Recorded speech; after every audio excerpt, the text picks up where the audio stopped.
I'm just thankful they have air conditioning Yeah. here. You want to do this outside? We can. Holy mastacholi. Get in. You good? Well, good morning, everybody. So good to see you. I want to start by continuing to offer my prayers for the safety and security of our service members and all Americans in the Middle East. God bless them and God bless our troops who are keeping us safe. Now, over the weekend, President Trump delivered peace through strength. Operation Midnight Hammer was not only a historic and successful mission, it was a message to Iran, a message that resonates for years, if not decades to come. Iran will never be allowed to attain a nuclear weapon. And if Iran continues to try to go down this path, prepare to face the full fury and wrath of American firepower. Because of President Trump's decisive action, the world is a safer place. And let me be clear, America is safer, Israel is safer, and our allies are safer. And like President Vance said, we are not at war with Iran. We are at war with Iran's nuclear program. The war against their nuclear program is already paying off. And thank you to President Trump for his decisive action again. Peace through strength is working. Now, switching gears, let me say this. The American people are waiting. They want to know with certainty that their taxes won't increase $5,000 next year. They want to know that violent, illegal immigrants are not in their communities anymore. But they don't have it yet, because unfortunately, they're still waiting for the one big, beautiful act. And each day that goes by is another day that Americans don't have the certainty that they deserve.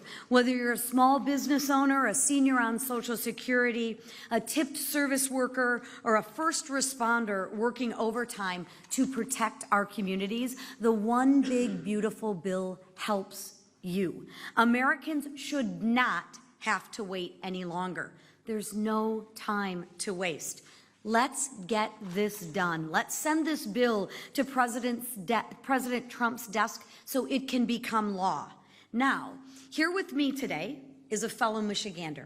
He's a real person with a real story, waiting for the one big, beautiful bill to become law. Sam Palmetter is the President of Engineering and New Product Development at Laser Marketing Technologies in my home district of Carroll, Michigan. There are leaders in laser marketing and engraving technology, and I'll let Sam speak more to this, but they are eagerly awaiting for the immediate expensing for research and development so that they can continue being a leader in innovation right here in the United States of America. And now, without further ado, I will turn it over to my constituent and my friend, Sam. Oh, let me get this. Yeah, I don't need that box. Good morning. I'm not quite that tall, but I don't need that. So just real quick, Lisa has been such a spitfire for us in our district, not just during an election campaign year. She's in our factories, in our offices, year after year, checking on us, seeing what we need in our areas, and we can't appreciate her more. In all honesty, this lady doesn't need to do this, and she's doing it from her heart, and I can't thank her enough for what she's doing personally to really help manufacturing in America. So with that, let me get on track here for y'all, right? So thank you to House Republican leadership, including my Congresswoman, the awesome Chairman, Lisa McClain, for this opportunity to share the reason the big, beautiful bill needs to be signed into law.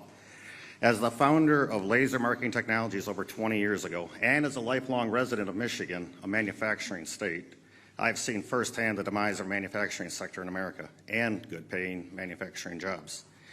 It has slowly been outsourced to other countries that have taken advantage of the U.S. My company is one of the last 2 laser technology companies fully owned and operated in America.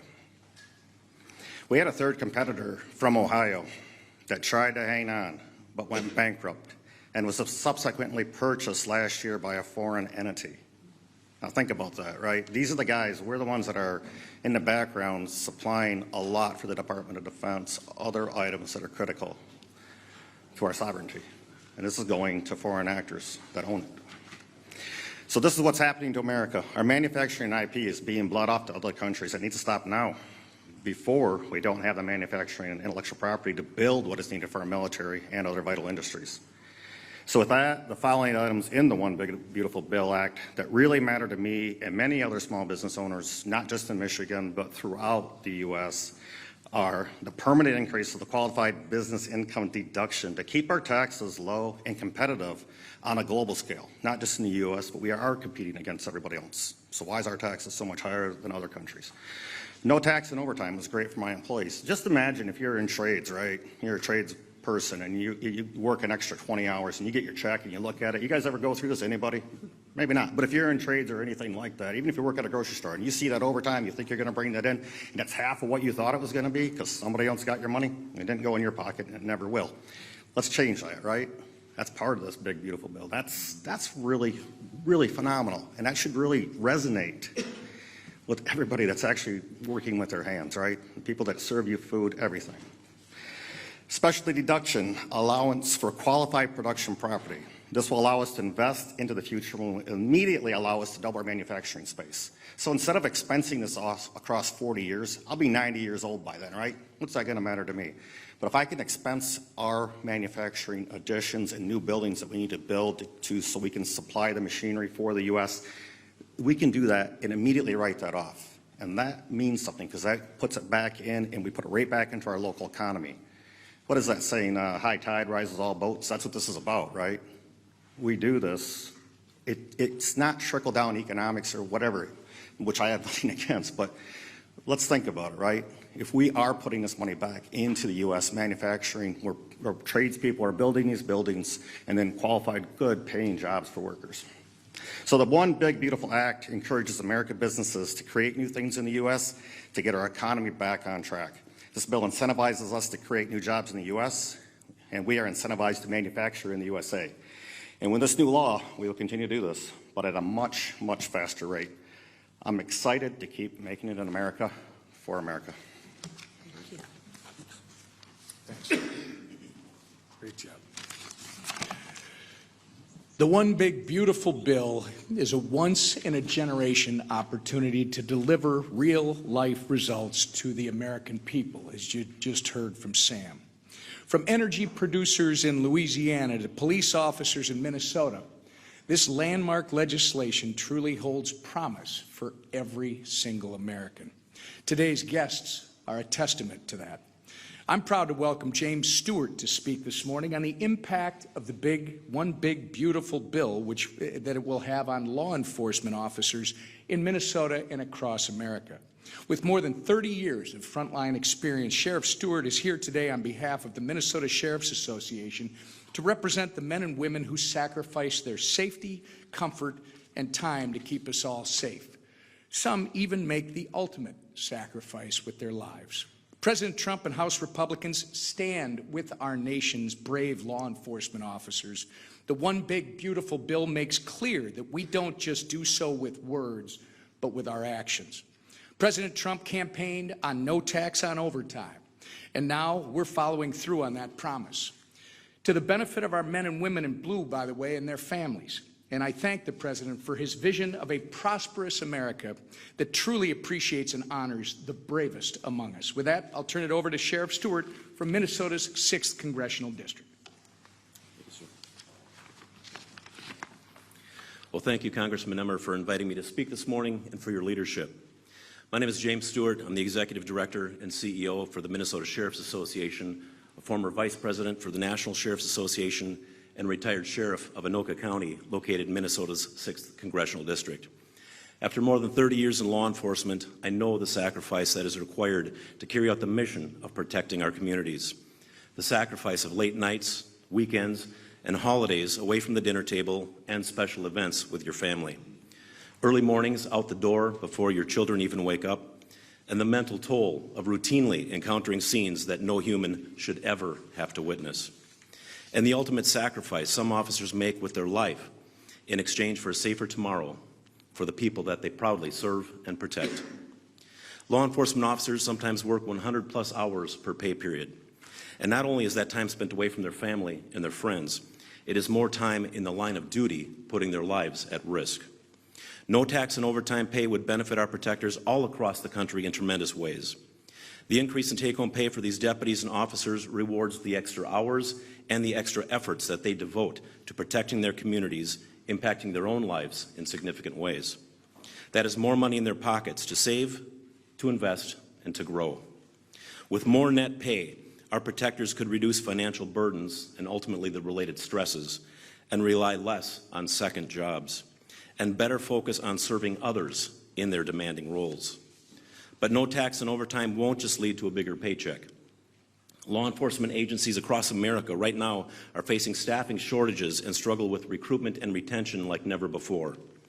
No tax and overtime would help keep seasoned officers on the force longer and decrease that turnover. The One Big Beautiful Bill passed by the House is the opportunity to honor our men and women in blue and reinforce the vital role that they play in our communities. The no tax and overtime pay policy is a clear message of respect and support to our nation's law enforcement officers, and the impact of this legislation cannot be understated. Our protectors across America want to see this change, and you all have the power to make it happen. I commend House Republicans for the work that they've done thus far to move this policy closer to the finish line, and I ask on behalf of peace officers across Minnesota and our entire nation that you continue full steam ahead in that work. For the moms missing dinner with their families tonight, and for the sons missing their birthdays for their families this weekend, and for the men and women in blue putting their lives on the line day after day and hour after hour, let's make this happen. Thank you. Well, over the weekend, we saw President Trump take strong and decisive action to ensure that Iran does not any longer have a nuclear weapons program. Not only did the president work with our allies in the region, of course, working very closely with Israel, but the president defended America. Again, let's not forget, the Ayatollah and many others in his leadership structure have been chanting death to America for years as they tried to get a nuclear weapon under previous presidents who let this build and build for decades, and the world knew one day it had to be confronted. But the president didn't just take that strong and decisive action under the War Powers Resolution. In compliance with that law, he notified Congress within 48 hours of the actions that were taken. And hopefully that's as far as it's going to go. The president announced yesterday that there is now a ceasefire. Again, peace through strength, they're not just words. They have to be actions that a president of the United States who's strong and bold and decisive is willing to take those steps to keep America safe. And I think most people in the civilized world know that a nuclear-armed Iran is not just bad for America, but it's bad for other countries all around the world. Now, we've got another busy week here in Washington. Today, we're going to be debating the resolution to condemn the political violence in Minnesota. I think you'll see a very strong bipartisan message being sent by Congress that political violence is never acceptable. And you see the actions over the weekend with the state representative and her husband who were brutally murdered, the senator who was nearly killed. We keep all of them in our prayers and their families. But we know that justice will prevail, and ultimately in America, we need to be united when we say that political violence is never the answer. We're going to also bring more legislation to protect Americans from illegals who come here and commit violence against our constituents. Somebody gets a DUI here while they're here illegally. And I saw this in my own district where you had an illegal who came about 8 times the legal limit and murdered an 18-year-old girl and her boyfriend. And he was fine, but they are no longer with us. And we see this every day in communities all across the country. We've given President Trump some tools in law, like the Lake and Riley Act, to keep us safe.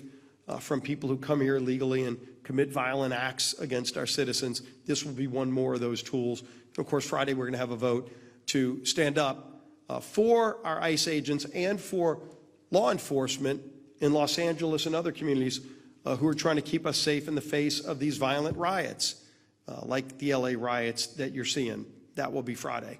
Of course, the overarching focus has been on the one big beautiful bill. The Senate finally has the legislation. They're moving forward.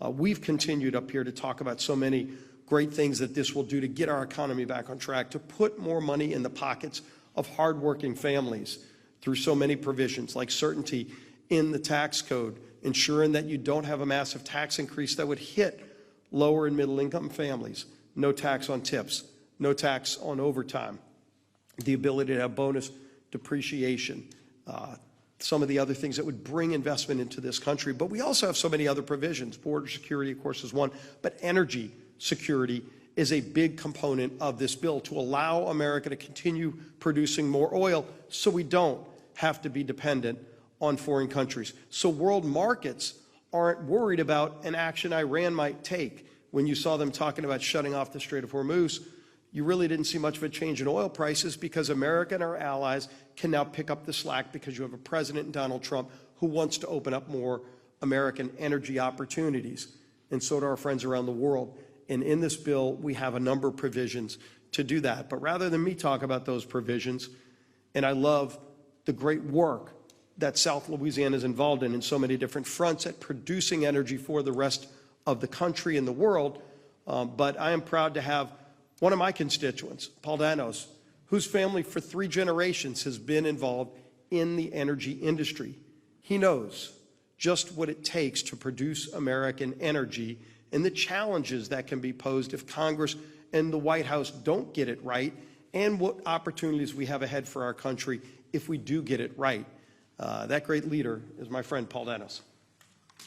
Thank you, Leader Scalise, for having me here today for that introduction. Good morning, everyone. My name is Paul Danos. I am CEO and one of the owners of Danos. We are a 78-year-old, third-generation family-owned and managed energy services firm headquartered down in Southeast Louisiana. We provide frontline workforce that enable companies to explore, produce, and develop the energy in the Gulf of America. I'm honored to share with you the positive impact that this bill will have on family-run businesses in our areas and our employees around the country, and how critical this bill is for American energy dominance.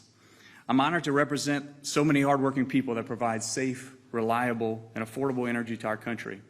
My grandfather, Alan Danos Sr., he took a risk. He had a dream in 1947 to create jobs for his community, prosperity for his community, and security for our nation. But during the previous administration, that sort of innovation and spirit was stifled. Oil and gas leases were canceled, they were nullified, and altogether stopped. This bill is a lifeline for American energy and restores the kind of predictability that businesses like ours need to invest and to grow. Predictability keeps capital flowing, and when capital flows, companies like Danos can invest in equipment and jobs and people and technology at home. You see, offshore projects take years to build. They're multi-billion-dollar investments, and without clarity and consistency with lease sales, businesses can't make the long-term investment decisions that are needed to grow their workforce and acquire equipment. So when lease sales stall or disappear, that doesn't just cause a pause in our business. Those opportunities can vanish. So when that happens, good paying jobs across the Gulf Coast and really around the country, because the supply chain throughout the country supports our energy in the Gulf of America. And that American energy and security is jeopardized. So this bill will help to restore American energy dominance. It'll make everyday goods less expensive, and it'll create jobs to secure America's energy future. And we know that energy security is national security. The more energy we can produce at home, the more that we can help our allies abroad to make sure that they aren't relying on hostile nations to get their energy. The Gulf of America is critical to America's energy economy and security. When Congress gets energy policy right, companies like Danos can do what we do best, deliver safe, reliable, affordable American energy. So I want to thank the Congress and President Trump for making good energy policy a priority in this legislation. Now I'll turn it over to Tony McAllister. Real quick. Yeah. Great job. Paul, I know you're the CEO, but I get to control the podium. All right, no, that's all good. They told me something different. No, it's so great. What a great collection of Americans here. We wanted to come this morning. I have a lot of updates for you, and I'll get to it in a moment, but I want to continue with this theme real quick because the big, beautiful bill is so important, literally to every sector of the U.S. economy. And we could have chosen, constituents of ours from any sector in the economy, but it occurs to me we chose just the letter L as our theme today, okay? You heard about lasers and law enforcement and liquefied natural gas. And now we're going to go to logging because I brought Toni McAllister here, and she is a small business owner. She's going to talk to you about what it would mean to them. She's also a mother, and she's the wife of one of our greatest sheriffs in the state of Louisiana. They hail from Wynn Parish. The sheriff's standing in the back. He's the big guy with the badge. You can't miss him. But I'm so grateful that Toni is here with us. Now I'll turn it over to you. How about that? All right. Thank you, Mr. Speaker, for having me today. So my name is Toni McAllister. I'm a proud resident of rural Louisiana in the 4th Congressional District. I am a Louisiana logger. I'm a mom, I'm a wife of a Louisiana sheriff, and as a logger for years, small businesses like ours with our team of 30 hardworking employees have carried the weight of this governmental system that often seems to grow on the backs of small businesses and middle-class families like mine. It's been tough, it's been challenging to compete and to grow and to simply get a fair chance to thrive right here in the U.S.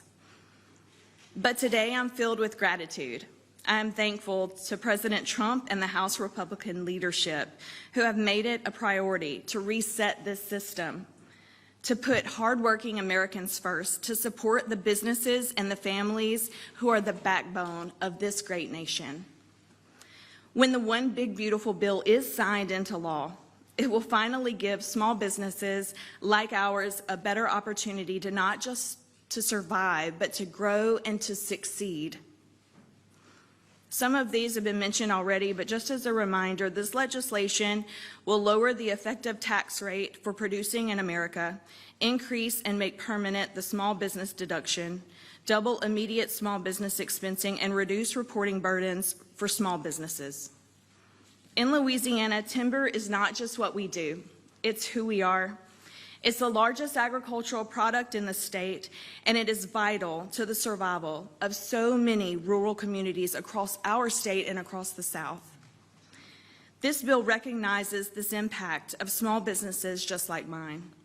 It protects us, it strengthens us.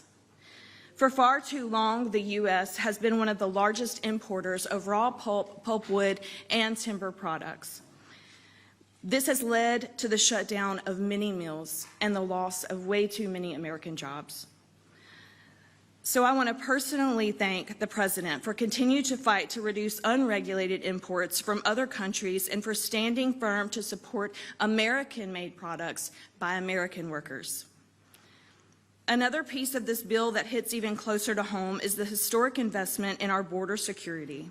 This will protect our communities and support our law enforcement officers and agencies by keeping dangerous illegals out of our country.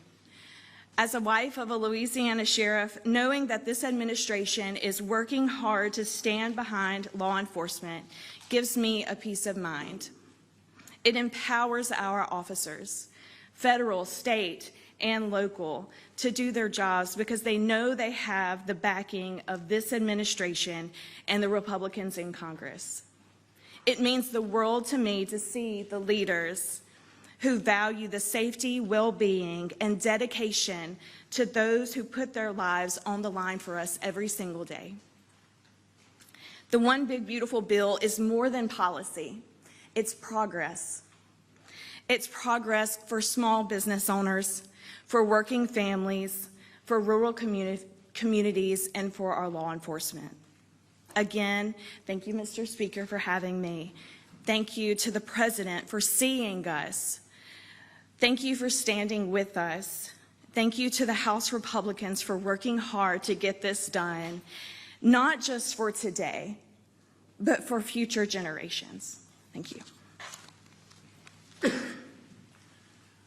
Thanks so much. It is about progress, Toni. That's so well said. And I'm so grateful for these fine Americans who stood here representing hundreds of millions of Americans in all their various endeavors. And this bill, the One Big Beautiful Bill, is geared for those hardworking Americans. It is going to help all boats rise, and we are so excited to get this thing over the line, and I'll give you more updates on that. In the meantime, Tony and Paul and Sam and Sheriff Stewart, thank you again for your time this morning. Let me zoom out. We'll just talk about foreign affairs quickly, and then we'll zoom back in on the big, beautiful bill. I know the conflict in the Middle East is top of mind for everyone, and it is for us as well. Over the weekend, of course, President Trump fulfilled what was a bipartisan, long-standing national security priority by carrying out successful strikes on Iran's nuclear facilities. Everyone around the world applauded this expertly performed duty by our extraordinary, unmatched military. Some of them applauded loudly and openly, and some of them quietly, but everybody except the evil regime in Iran knows this was the right thing to do. It's important to remember who we're discussing here, okay? Evil is the right word. Iran is the largest state sponsor of terrorism on planet Earth. The Iranian regime has been responsible for thousands of American deaths over the years, and an untold number of maimings with roadside bombs all over the Middle East. They have funded and propped up terror proxies like Hamas, Hezbollah, and the Houthis, and their stated goal is the death and destruction of America, and of course Israel. That's why for decades presidents have talked tough on Iran. They've talked tough. President Clinton said, quote, "I believe all the Western nations have an overriding interest in containing the threat posed by Iran," unquote. President Obama, he said, "I have stated that Iran will never be allowed to obtain a nuclear weapon," unquote. President Biden, quote, "We will not," let me say again, "we will not allow Iran to acquire a nuclear weapon." But it was President Trump who did more than talk. He acted, and it was long overdue. And his decisive action led to a weakened and vulnerable Iran that gives them no other choice than to come to the table, which they refused to do in good faith before. The president secured a ceasefire between Israel and Iran, and despite of the temporary disruption this morning, we believe that will hold. Peace in the Middle East has never been closer within our grasp, and that is something that we should all embrace and applaud. And we were heartened to see even people on the other side of the aisle, right-thinking, common-sense folks, say that this was the right move. The ceasefire is fragile, but it is very real. I spoke to the president this morning right before Air Force One took off from the tarmac. He's headed over to the NATO meeting, as you all know. And we talked about his frustration with the temporary disruption and the ceasefire overnight. And he told me he had just spoken to Prime Minister Netanyahu and encouraged him not to retaliate in any heavy way. And I think that request has been heeded. I told the president that I would immediately echo the same sentiment to my counterpart over there and my good friend, Speaker Ohana and the Knesset. I did that.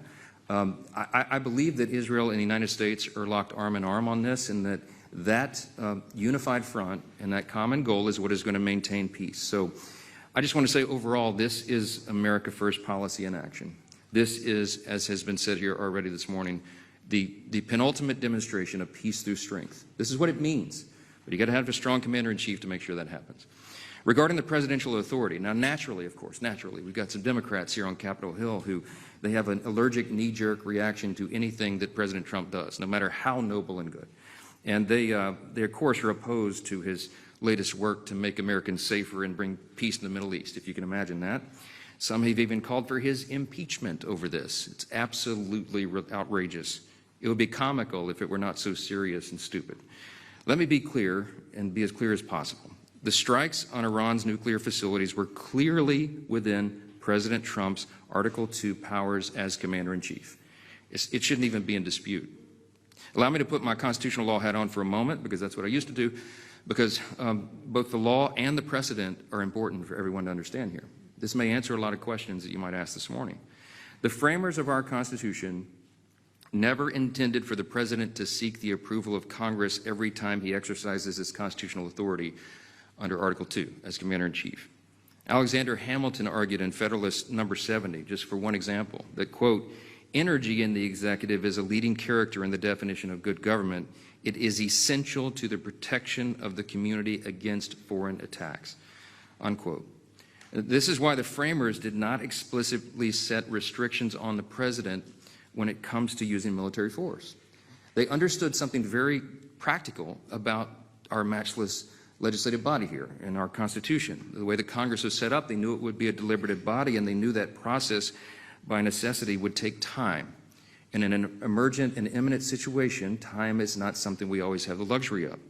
And so they wanted, in moments of danger and conflict abroad, for one single hand of authority to have that authority to act decisively and effectively. Now we're hearing some talk about the War Powers Resolution. What is that exactly? Congress passed that legislation in 1973 under President Richard Nixon. It bars the use of armed forces in conflict beyond 60 days without congressional authorization or a formal declaration of war. A 30-day withdrawal period follows thereafter under the statute. It also requires that the President inform Congress within 48 hours of use of military force. Obviously, President Trump did that. Obviously, in the modern era with the 24-hour news cycle and social media, nothing goes by unnoticed.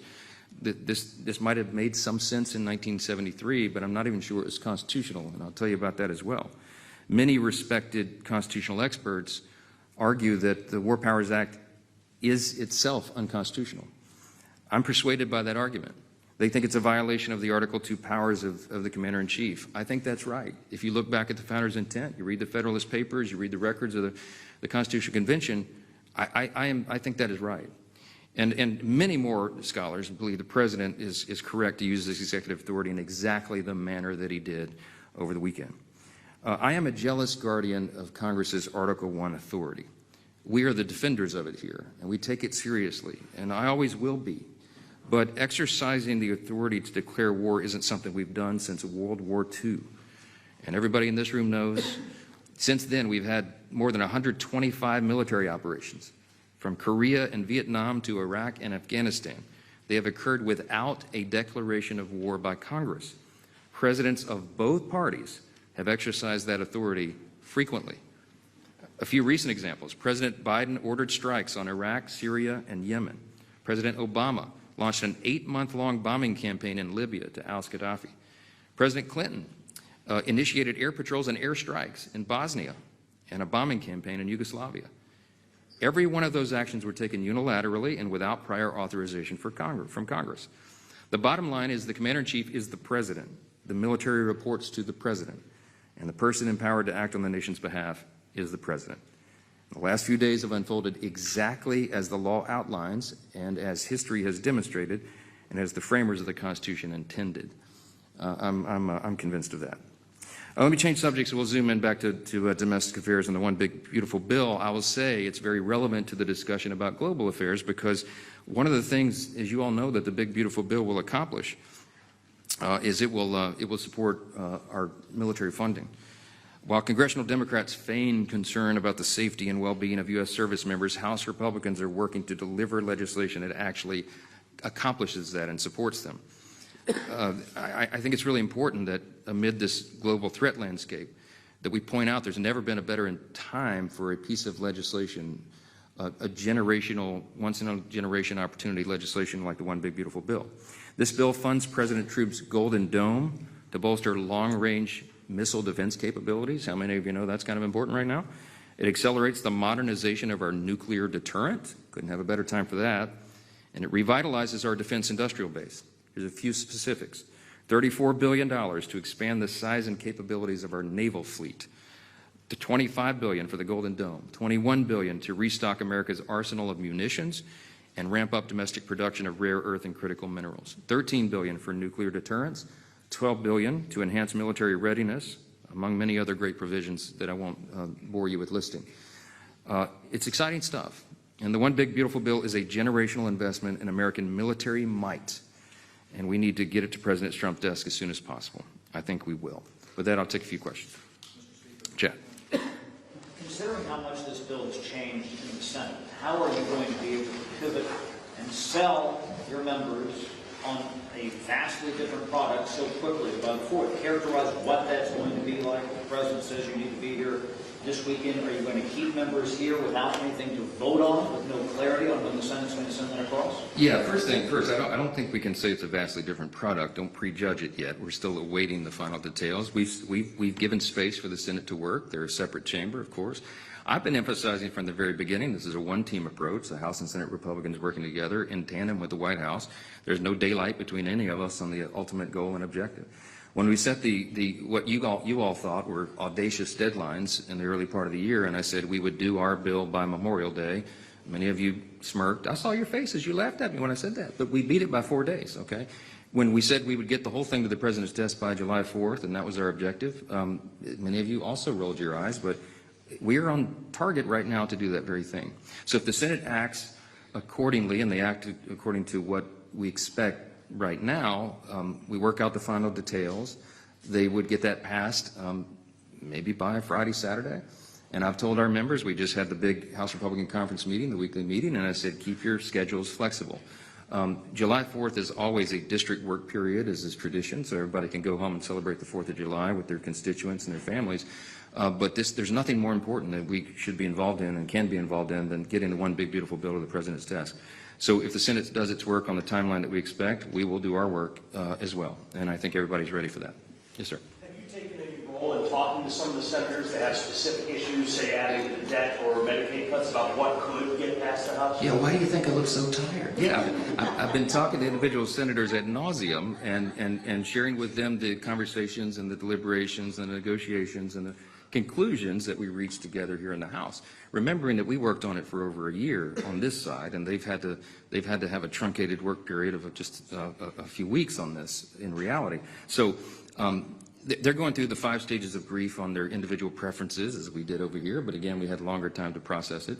I remain, as I stand here at this podium, I remain very optimistic that there is not going to be a wide chasm between the two products, what the Senate produces and what we produce. We all know what the touch points are and the areas of the greatest concern. We've got to get the SALT negotiation number right. We've got to make sure the IRA subsidies are handled in an appropriate manner. You've got a number of provisions. We want to make sure that we hold by our commitment that we are not cutting Medicaid. The President has said that, and I've said that. We've all said that. We are strengthening the program for the people who are the most vulnerable populations who really rely upon that. You're talking about the disabled, the elderly, young pregnant women, for example. Those resources won't be available for those people who desperately need it and deserve it if young able-bodied men, for example, are on the program and not working. So we introduced a work requirement on the House side. It's wildly popular with the people because it follows common sense. If you're going to be on the public wagon and you're able, you should try to help pull it. And all we did was put in there, as you all know, a 20-hour work requirement per week, 20 hours. You guys work 80 hours, I'm sure, right? Give me a break. And they're complaining about that. You either have to be working, you have to be looking for a job in a job training program, or volunteering in your community. For heaven's sakes, do something constructive.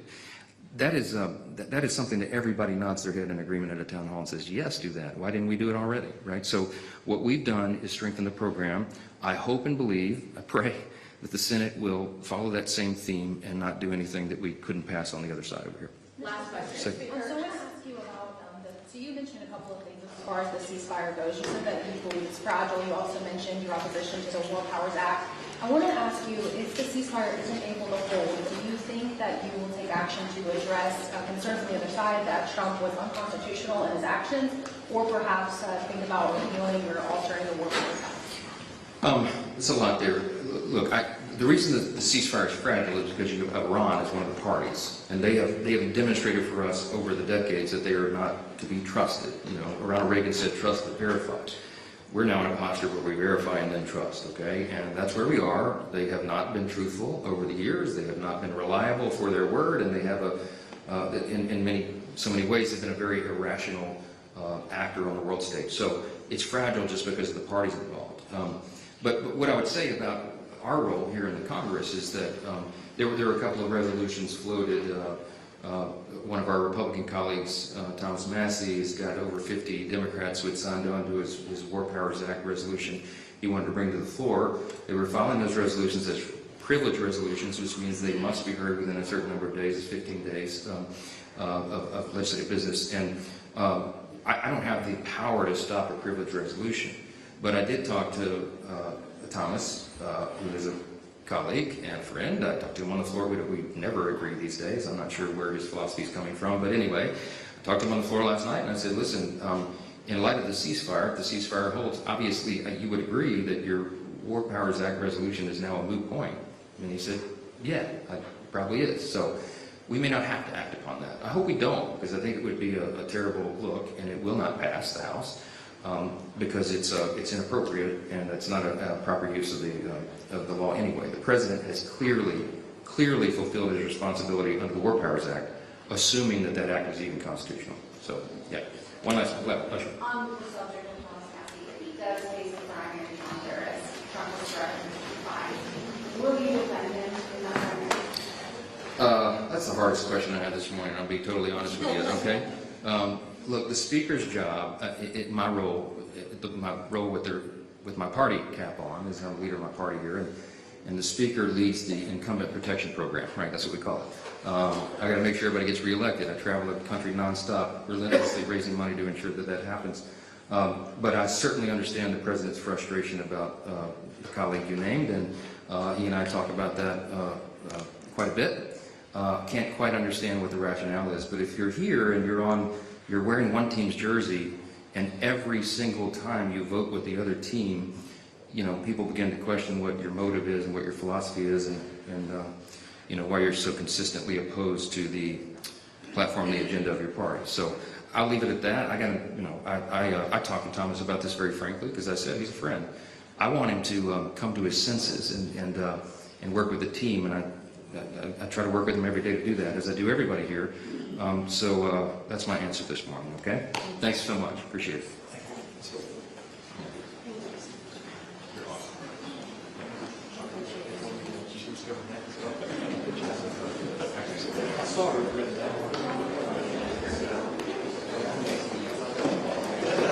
Yeah.